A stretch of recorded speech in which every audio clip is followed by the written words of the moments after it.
तो आज हम स्टार्ट करते हैं पेरोल। पेरोल के लिए आपको F1 के अंदर मेंटेन पेरोल, एक ऑप्शन तो ये यस करना है, और दूसरा option maintain more than one payroll और पोस्ट कैटेगरी, एक ऑप्शन ये यस करना है। कंट्रोल से सेव करेंगे। सबसे पहले तो ये कि पेरोल का मतलब क्या है, इस ऑप्शन के नाम में इसका मतलब छुपा हुआ है। पे का मतलब होता है पेमेंट, रोल का मतलब होता है रजिस्टर, मतलब पेमेंट का रजिस्टर मेंटेन करना। अब पेमेंट हम मंथली किनको देते हैं, जो भी हमारे एम्प्लॉयज़ हैं उनको हम मंथली पेमेंट देते हैं। पेमेंट के रूप में हम उनको सैलरी देते हैं, DNS अलाउंस देते हैं, ट्रैवलिंग अलाउंस देते हैं, HRA देते हैं, TA देते हैं, DA देते हैं। तो इन सब चीज़ों को टैली में कैसे मेंटेन किया जाए, वो सारी चीज़ें हम पेरोल के अंदर सीखेंगे।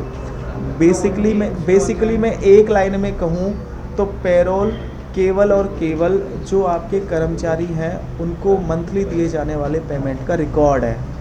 चाहे वो फैक्ट्री डिपार्टमेंट के कर्मचारी हों, चाहे ऑफिस डिपार्टमेंट के कर्मचारी हों, कोई से भी कर्मचारी हो, उनको हम मंथली क्या क्या पेमेंट कर रहे हैं उनका हिसाब किताब हम किस में मेंटेन करेंगे, पेरोल में। अच्छा, ये ऑप्शन कब काम में आएगा, जब हमारे पास जो कर्मचारी हैं उनकी संख्या बहुत ज़्यादा हो। ऐसा नहीं है कि कंपनी में 2 कर्मचारी काम कर रहे हैं और फिर आप पेरोल मेंटेन कर रहे हो, फिर तो उनकी एंट्री हम वैसे ही कर देंगे, salary account debit to cash. लेकिन जब आपकी कंपनी में बहुत सारे वर्कर काम कर रहे हैं और आप उनका अलग अलग हिसाब मेंटेन करना चाहते हो, अच्छा केवल सैलरी दे रहे हो तो भी ये मेंटेन नहीं करना, केवल सैलरी के केस में भी मेंटेन नहीं करना। सैलरी के अलावा हम और क्या क्या बेनिफिट्स उनको दे रहे हैं, तब आपको ये मेंटेन करना है, ठीक है। मैं एक बार आपको बिल्कुल ब्रीफली इसको समझा देता हूँ, बिल्कुल शॉर्ट में, फिर अपन धीरे धीरे इसके पार्ट 2 पार्ट 3 में इसको डिटेल से समझ लेंगे। पेरोल इन्फॉर्मेशन ओपन हो गया और पेरोल वाउचर ओपन हो गया यस करने के बाद में। सबसे पहले हम पेरोल इन्फॉर्मेशन पे चलते हैं। पहला ऑप्शन आ रहा है एम्प्लॉयज़ कैटेगरीज़।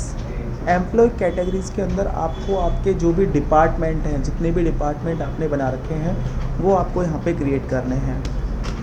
फॉर एग्ज़ाम्पल हमारी कंपनी के अंदर एक डिपार्टमेंट है फैक्ट्री डिपार्टमेंट, जो केवल फैक्ट्री से संबंधित वर्क देखता है। एक डिपार्टमेंट है हमारे पास परचेज डिपार्टमेंट, जो केवल परचेज मैनेजमेंट देखता है। एक डिपार्टमेंट हमारे पास सेल्स मैनेजमेंट का,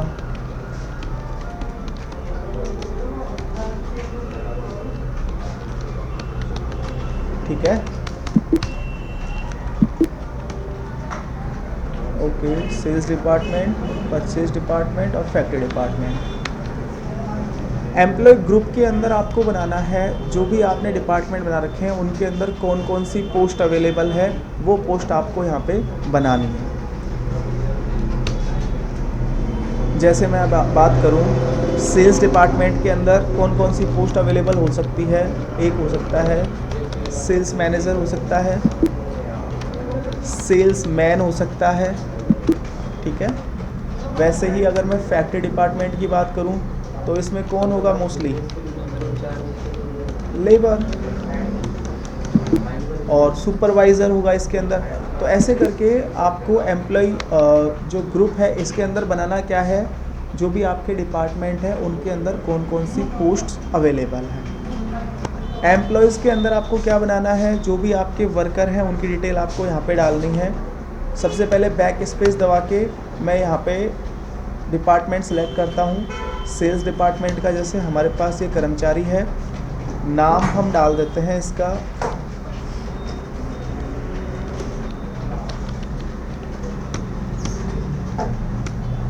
अंडर, मतलब ये जो आर्यन है ये क्या है, किस पोस्ट पे है, सेल्स डिपार्टमेंट के अंदर आर्यन किस पोस्ट पे है।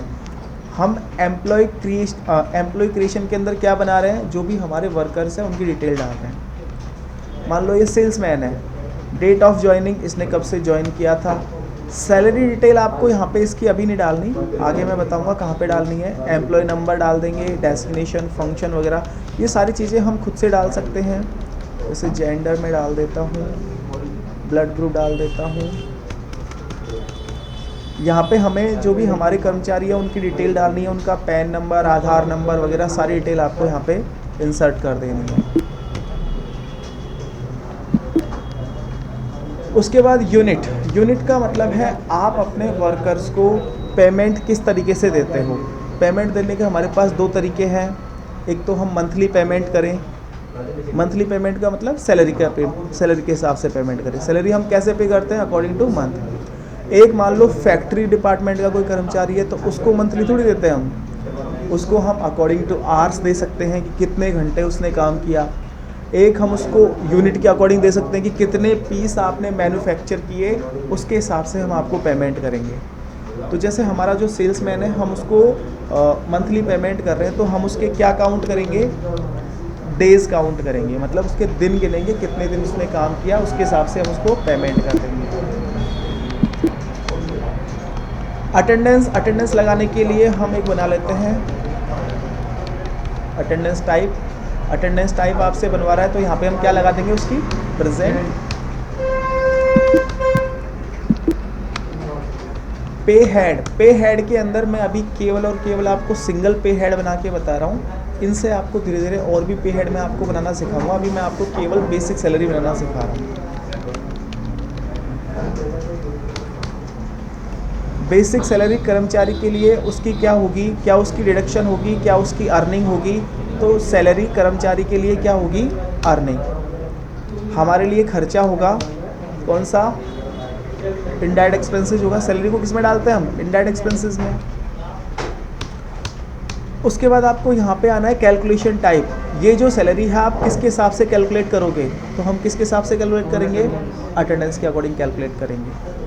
इन सब चीज़ों का अलग अलग जगह अलग अलग यूज़ होगा। अभी मैं केवल इसके हिसाब से इसका यूज़ बता रहा हूँ। और उसके लिए हम अटेंडेंस टाइप हमने क्या बना रखा है, प्रेजेंट का बना रखा है, तो प्रेजेंट सेलेक्ट करेंगे।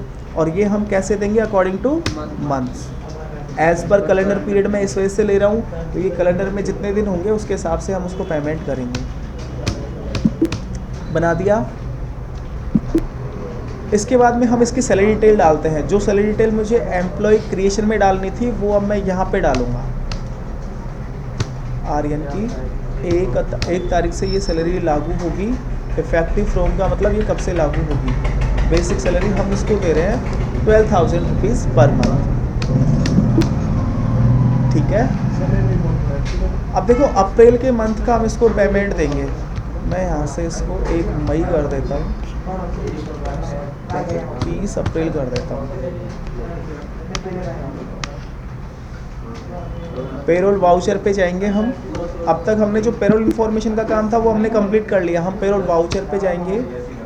सबसे पहले हम कर्मचारी की अटेंडेंस लगाएंगे, प्रेजेंट लगाएंगे। उसके लिए मैंने दबाया कंट्रोल के साथ F5। क्या दबाया, कंट्रोल के साथ F5। यहाँ से कर्मचारी को सिलेक्ट किया जो भी हमारा एम्प्लॉय है। एम्प्लॉय और एम्प्लॉयर दो अलग अलग चीज़ें होती है। एम्प्लॉय का मतलब होता है कर्मचारी, एम्प्लॉयर का मतलब होता है नियोक्ता। जो भी आपका ऑनर है उसको एम्प्लॉयर बोलते हैं। जैसे ये इस महीने में आया है 24 दिन, लगा दिया 10। उसके बाद हम इसका पेमेंट करने के लिए कंट्रोल के साथ F4 दबाएंगे। क्या दबाया मैंने, कंट्रोल F4। पेरोल वाउचर खुला, आल्ट के साथ A दबाऊंगा ऑटोफिल के लिए। पेरोल ऑटोफिल इससे खुलेगा। किसकी प्रोसेस कर रहे हैं हम, सैलरी की। कब से कब तक की, 1 अप्रैल से 30 अप्रैल तक की पेमेंट हम दे रहे हैं। कौन से डिपार्टमेंट का है, क्या नाम है, आर्यन। नाम हमें दिखाना है। कैश में दे रहे हैं तो कैश, और चेक दे रहे हैं तो बैंक। तो यहाँ पे देखो इसकी जितने भी दिन का इसका पेमेंट बनता है वो अपने आप कटा के यहाँ पे इसको मिल जाएगा। 9600 इसका पेमेंट बन रहा है। कर दिया पेमेंट। अब जैसे हमें इसको स्लिप देनी है, जो भी इसको पेमेंट मिला है उसकी स्लिप देनी है। तो स्लिप के लिए हम जाएंगे display, payroll reports, statement of payroll, pay slip, single pay slip. तो यहाँ पे हमारे सामने पे स्लिप खुल जाएगी।